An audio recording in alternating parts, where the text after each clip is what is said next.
What's up, y'all? I am Viking Hippie Pastor, and I'm going to be giving my testimony as well as I'm going to be giving messages here and there on this channel. I feel like TikTok is a good place to start a ministry, which I feel led to do. But let me explain my name, Viking Hippie Pastor. Viking because I'm very connected to my heritage. Part of my heritage is Dutch, which the Dutch were at one point a Viking colony. So the Viking mythos and mythology I'm fascinated with it. I love it. I love all the Viking shows. I love everything about runes. I've even got a Norse protection rune on my hand here. You probably can't see it that well, which is connected to my sobriety date, which is right here, May 2nd, 2022. And then there's some runes, which translates to never again. It's a broken bottle with a puddle of miscellaneous liquid. I am an alcoholic, which I will get into in my testimony here in a second. But I also have Odin's Ravens right here, and I have Odin up here with the Vulcan. The hippie part, I am very connected to nature. I believe that as a Christian, we should celebrate God's creation more often. So I'm outside as much as I possibly can. I work outside. I love to go on runs. I'm going to be starting some trail running soon. I would love to get back into mountain biking because I loved that as well. Camping, hiking, anything outside, I love it. As you can probably see, I'm very tan too. This light is very bright on me, but yeah. Pastor, because I do feel that I am called into ministry to be a pastor, which leads me into my testimony. Hi, I'm Trey, and this is my story. Growing up, my family did not go to church very often except for special occasions.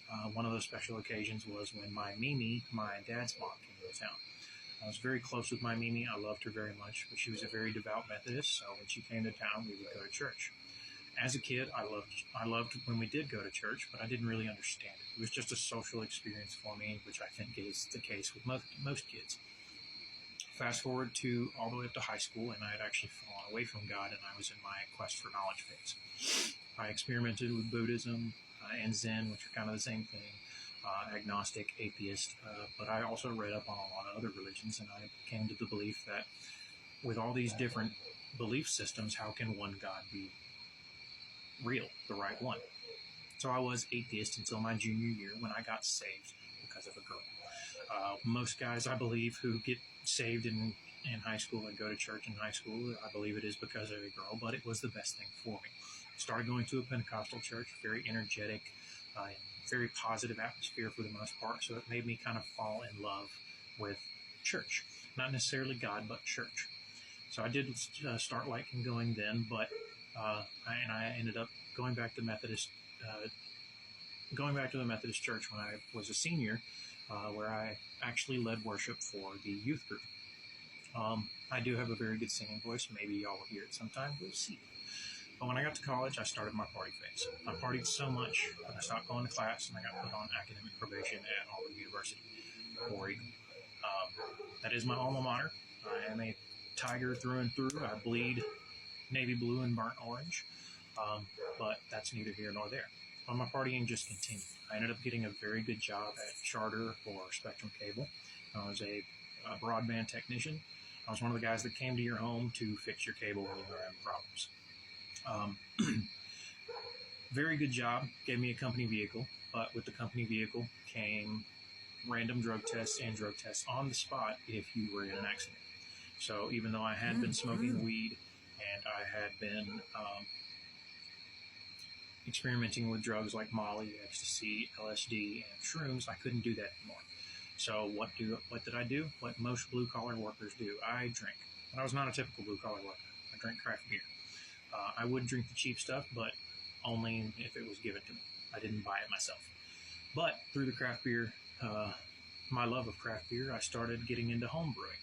Realized that my dream job at that point was to become a brewer at an actual brewery. I got that opportunity. After getting fired from Charter for showing up drunk and blowing a .54 on the breathalyzer they gave me, A few months down the road, after working another job, I got the opportunity to work at a brewery in my hometown of Birmingham, Alabama. Loved that job, but we got to drink for free, so you can see where the problem comes in here. I got so drunk one night that I ran my mouth on social media. They saw it and said, "We can't have that, you're ruining our image," and they fired me. I worked at another brewery after that, which I quit because alcoholism makes you selfish, and I thought more of myself than I was. When someone else got promoted over me, I quit. Got out of the brewing field for a little while, worked odd jobs here and there, like construction, and then ended up moving down to Auburn, Opelika, where I worked 2 different breweries.